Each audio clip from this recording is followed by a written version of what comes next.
Well, good morning. Welcome again to another live this morning, and hope you're having a great start to your day and having your vitamin C.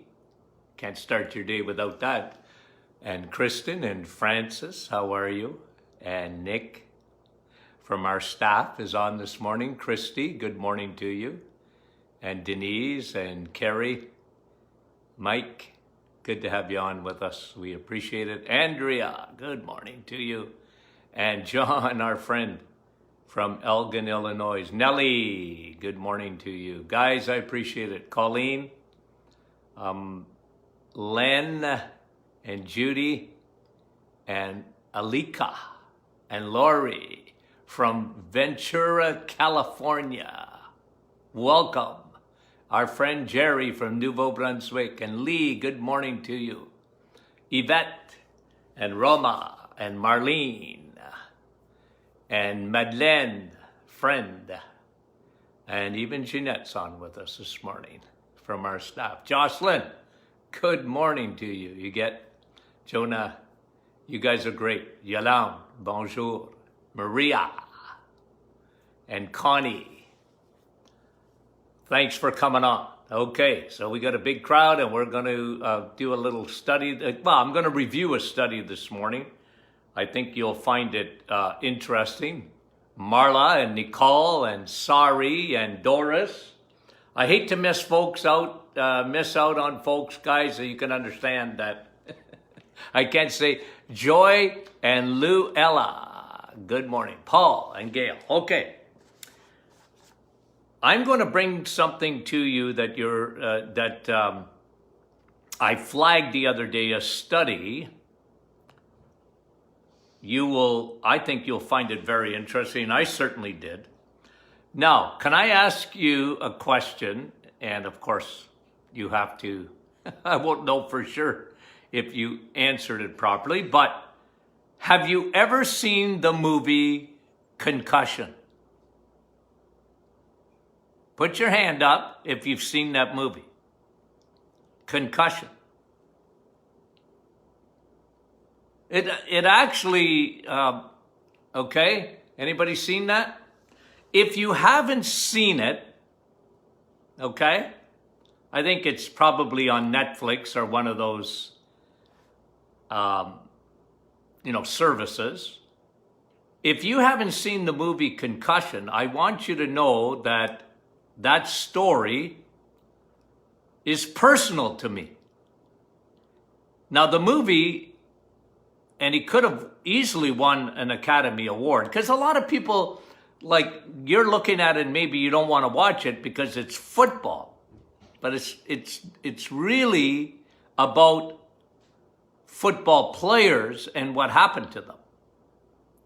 And post-concussion syndrome, and much more serious than that. But I want you, if you ever do watch it, it really is about one person. And that person was a personal friend of mine. Okay? His name is Mike Webster. Now, if you're not into NFL football, you might not know that name, but he won 4 Super Bowls. Played for most of his career, was played with the Pittsburgh Steelers. And he had so many brain injuries, and I knew him since probably about 1985. And anyway, we became very close. And I went to his house. He came to my home in Northern Ontario. And then, because of all these football injuries to his head, changed his personality. Here's a guy, like I said, is in the Hall of Fame of football. And he ended up living literally out of his truck in Pittsburgh. And when he died, he's exactly the same age as I am. He was exactly the same height as I am, and he played 17 seasons in the NFL, which is unheard of. But we weren't the same. We were the same height, but not the same size. You know what his arms? See those big pipes there? He had 2 feet, 24-inch biceps. That's how strong this guy was. Oh my word. But the movie Concussion is all about him. It started it all because after he died, there was a pathologist who knew nothing about football, and played by Will Smith. It's a true story, played by Will Smith in the movie. And I'm telling you, it's a great movie. But if you ever get to watch it, keep me in mind. Keep me in mind, because I was a personal friend of his. And even Tony Jr., I brought him to Pittsburgh one year as guest of Mike Webster. And we went to the dressing room and we went on the field with him, and anyway. I had a tremendous connection to him. But there's a story out. There's a study out now that shows a combination of 2 things can lead to concussion-like symptoms. Okay? A combination of 2 things can lead to a concussion-like symptoms. And this study was showing that if you have a lack of sleep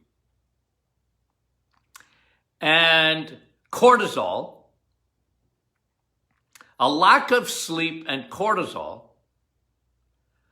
many people suffer with concussion-like symptoms. Concussion-like symptoms, like post-concussion syndrome.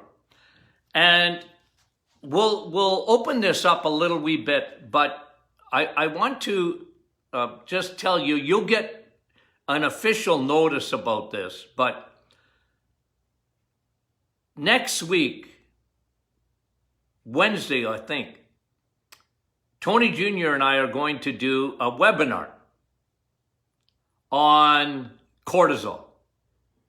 You'll find it fascinating. We talked about it yesterday together, planning. Tony Jr. always does the deep dives. He's smart like his mother. And doing a deep dive on cortisol. You'll find it fascinating. But anyways, we will invite you to an evening webinar. And right now we're scheduling it for next Wednesday on cortisol. But here's one with cortisol and sleep.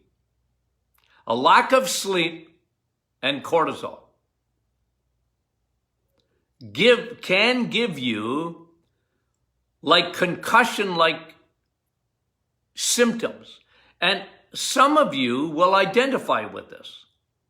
Let me just read the symptoms, and then we'll just peel the onion a little bit, okay?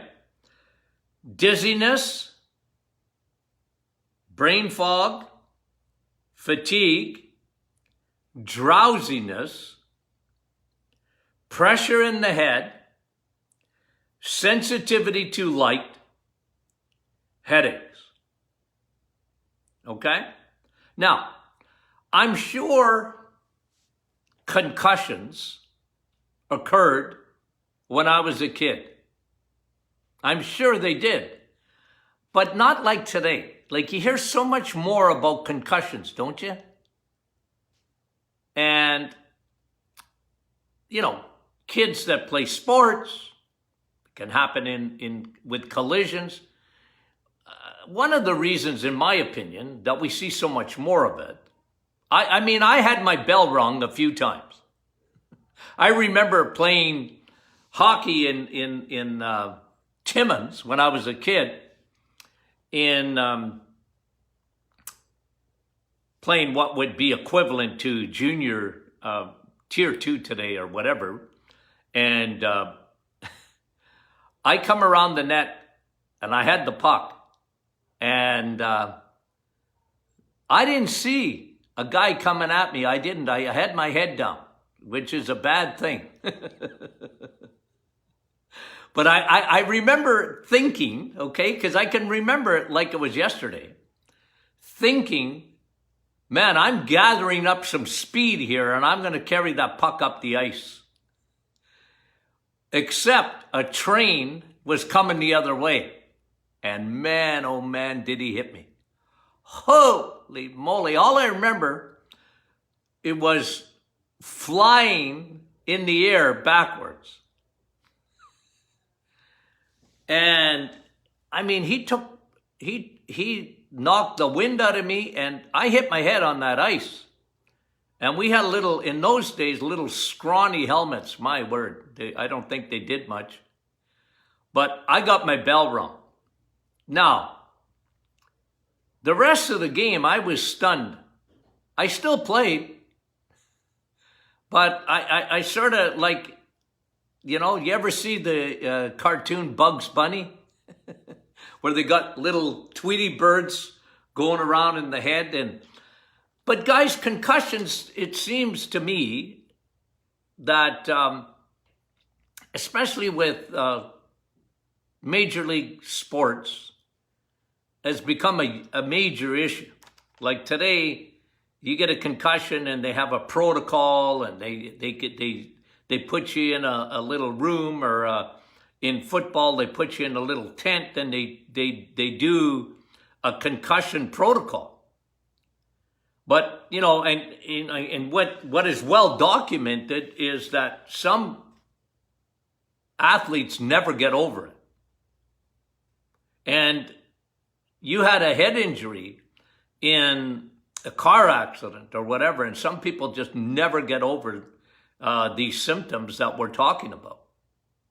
They can't focus, brain fog, and dizziness and lightheadedness and pressure and fatigue. They just, you know, like, what does fatigue have to do with a concussion? Well, remember, up here is, I mean, your central nervous system, but your brain is headquarters. And when it can't process properly, that is really, really important. So one takeaway is, I want you to watch that movie and then think of me. Okay? Well, you don't have to think of me, but this is very personal to me. And this guy, Mike Webster, just by the way, I mean, he was so bad. And when they analyzed his brain, at first they didn't see much, but what this, you'll see the movie if you watch the movie, that they Will Smith in the movie, but the pathologist paid money out of his own pocket to have specific tests done, sent to another lab, because he couldn't understand how a man at his age, Mike, died. You know, he had no heart disease, he had no cancer, he had whatever. And on the autopsy, he couldn't figure out how come he died. And then he says, got to be something in the brain. And sure enough. And then, of course, they have this whole development of now post-concussion, but what they call CTE. And damage, specific damage in the brain. And very serious. Okay, so let's unpack what this study was saying. It's a combination of two things. It's a combination of two things. One, high cortisol. What is cortisol? You know it well. Stress. stress. And guys, by the way,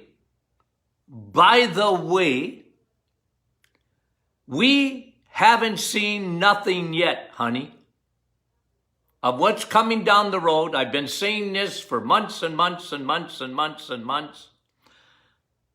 We're missing the big picture in two areas. We're missing the big picture in two areas when it comes to this virus. One, metabolically, old age, but metabolically, high circulating insulin and low levels of vitamin D are the old age and then metabolic are the only people that are at risk for the virus. Okay? And that's what gets me upset. Metabolically, they're not talking about that. And the reason that people are getting ill is because metabolically they are unwell, other than old age, over 80 even. Not 65, 80 and up. And that's why the homes are so vulnerable. But why are the homes so vulnerable? They're all low in vitamin D. It's almost invariable. Anyways. And the other thing that we're missing, and some are talking about it, but generally infectious disease doctors are not talking about it. They should be, is this whole idea of stress.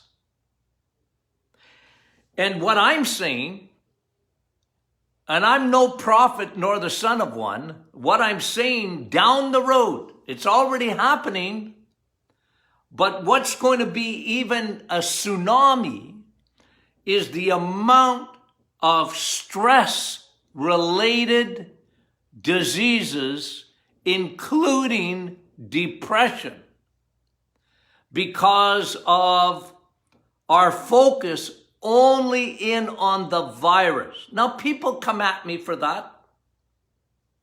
Some people don't like me talking about it.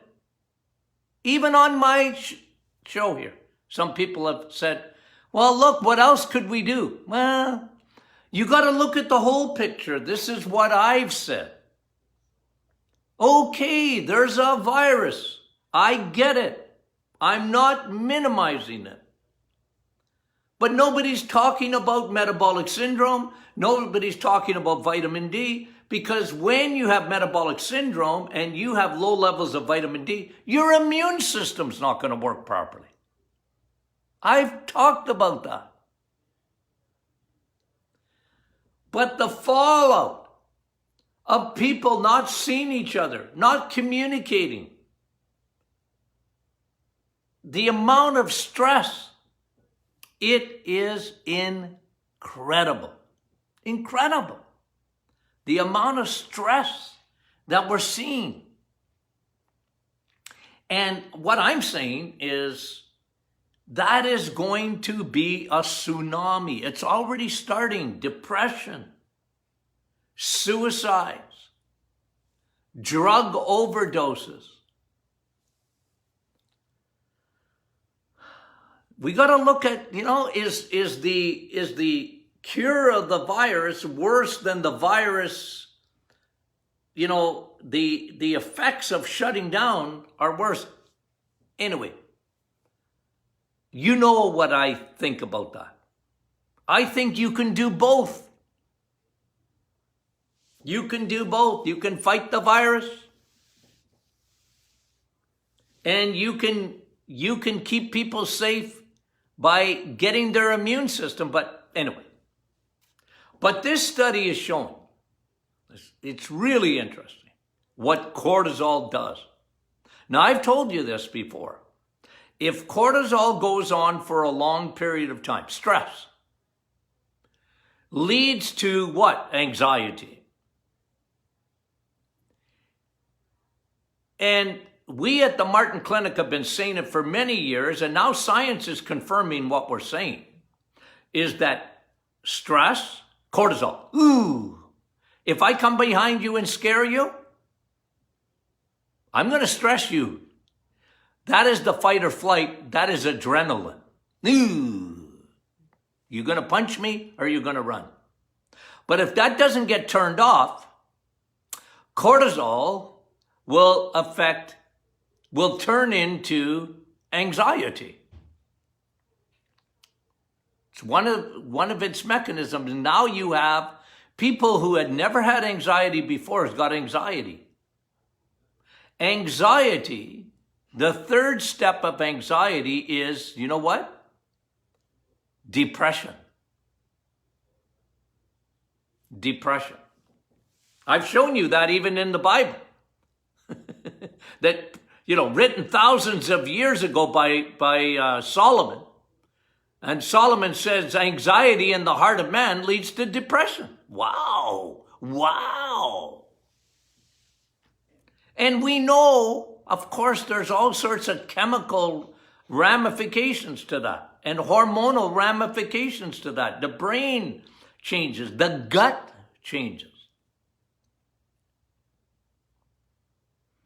The microbiome changes with stress. Hormones get changed with stress. But isn't it interesting that this particular study says stress, okay? And again, your body's made for stress. Your body is made for the fight or flight. You have two organs in your body called adrenal glands. And your adrenal glands got to come from the brain first, right? Remember, two areas of the brain. For all intents and purposes, just remember these two areas of the brain. Hypothalamus, hormones. The endocrine system. Remember that. Hypothalamus, your memory center. And what they're showing is stress. Ooh. Okay. If it's temporary, it's normal. If someone, gives you something stressful, it's normal. It's normal to be stressed. In a short period of time, it's normal. You're not a robot. You're going to react to fear or to, a situation comes up and you got butterflies in your stomach and you hear something about your kids or your family or whatever. That's normal. That's all normal stuff. Your body knows how to deal with that. What happens when it becomes prolonged?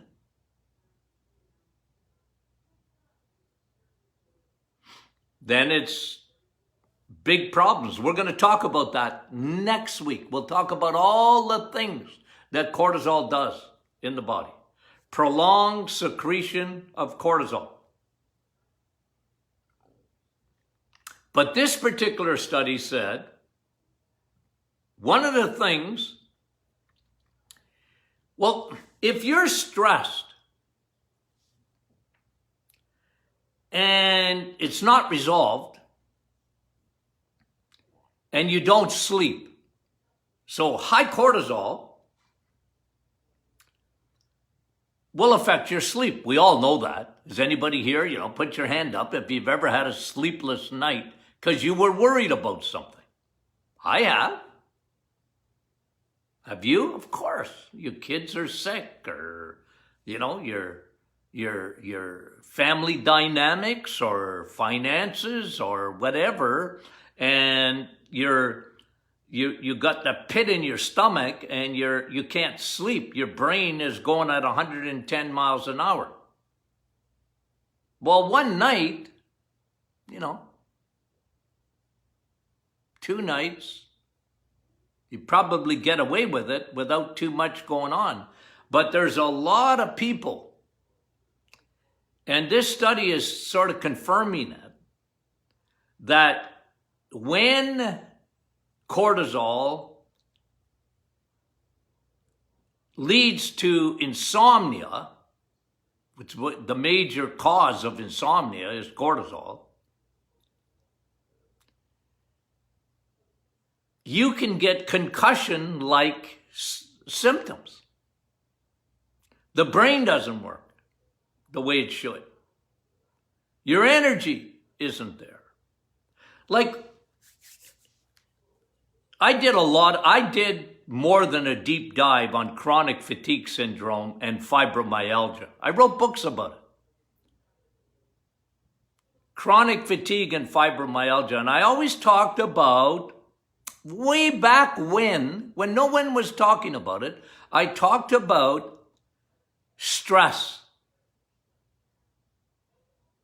Because what I did, part of my thesis on chronic fatigue syndrome was a questionnaire that I formulated. And originally we had probably about 500, and they were mostly women, answer the questionnaire. And in some cases get blood work done and all this and that. But mostly it was what I had seen in my practice. So I developed a questionnaire, and it was amazing. And people that actually got diagnosed in those days, you're looking at the late 80s, early 90s, they were diagnosed with chronic fatigue syndrome. Now, they called it the yuppie flu. They called it, I'm just trying to think of some of the names. But at the end of the day, it got a new name. It was called chronic fatigue syndrome. And I remember doctors, like, if even to mention that name, like to them, not all of them, of course, but a lot of people, they just didn't, a lot of physicians never took that seriously. It's just, depression, and it's, women, especially then, I hate to be negative, but especially in the 80s and even in the 90s or whatever, women weren't taken seriously. There was very few doctors that ever looked at a woman holistically. Remember what I said to you, ladies, can I say something? And I mean it in a loving way. I do. In a very loving way. You're complicated. Complicated. You are. You have so much more moving parts than a man. Men, we're nothing. Men are big babies. Men are not complicated. Men hardly ever get a complicated disorder because their hormones are very easy to understand. But a woman, you got lots of moving parts, ladies, when it comes to, you got estrogen, you got progesterone. Like men, we got testosterone generally, and that's, I talked to you even, I think it was yesterday even, about elevated estrogen in men, but it doesn't complicate their life other than their stinking prostate starts to grow. But women, ladies, cortisol affects you differently. It affects your thyroid. Your thyroid is your metabolism. It affects your ovaries, estrogen and progesterone. So going back to chronic fatigue, I understood that. And here was all these women, thousands of them, very unwell. And because most blood work came back within normal limits, They were dismissed. I've been doing this, guys, for a long time. Ladies, you're complicated. If a doctor doesn't understand that, if your physician doesn't understand that you do not just rely on the lab. I don't dismiss lab work, of course. I don't dismiss it. Ask my staff. I had to grab them by their little face.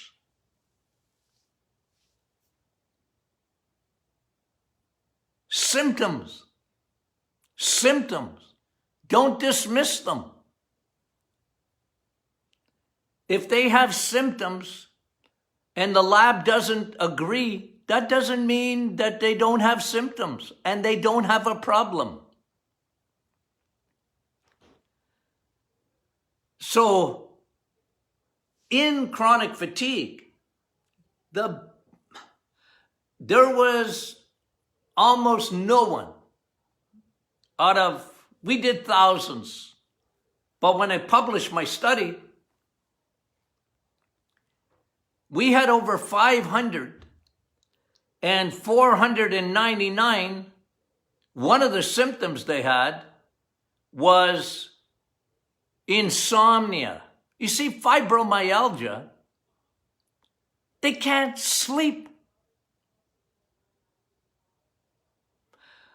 499 had brain fog. Their brain wasn't working.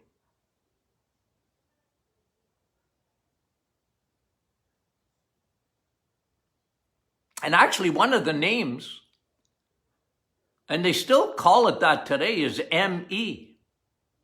Now, if I have to say that word, my tongue's going to get twisted. But it's an encephalitis. The brain swells. There's no doubt about it. So it is a lot like a concussion. So stress, and this is what I said, that cortisol over a period of time, it was, the book was Chronic Fatigue Syndrome and Fibromyalgia, the Modern Woman's Curse. Now that, you got to go back to the 80s. Women were under a lot of stress. It was different. The world was different. Even back then. In the book that I wrote, I talked about my mom. I had 10 siblings. I get a headache just thinking about that. How did my mom do it?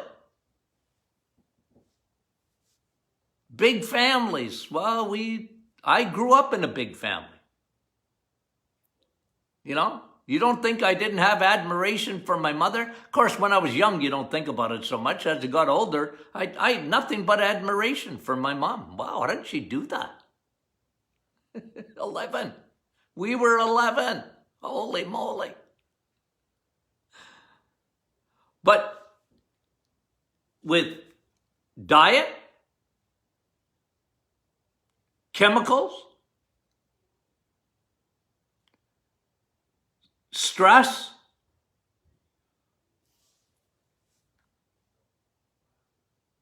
insomnia,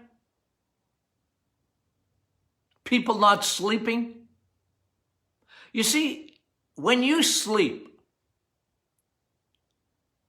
you have a system in your brain that's actually been discovered just more recently, and it's called your glial cells.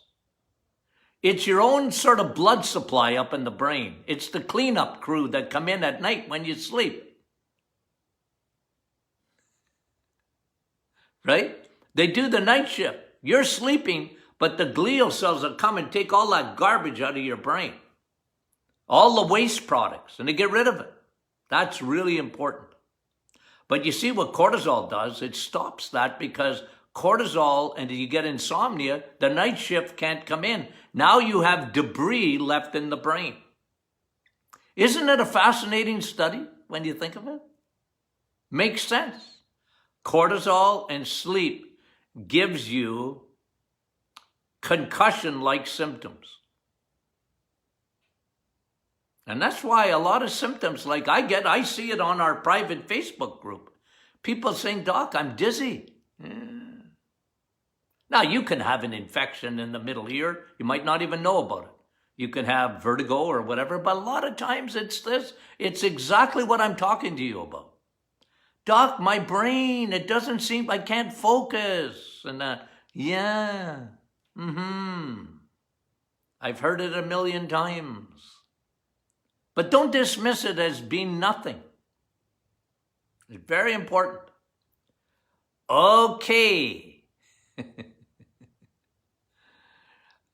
So, announcements. 1, next week, so look for it.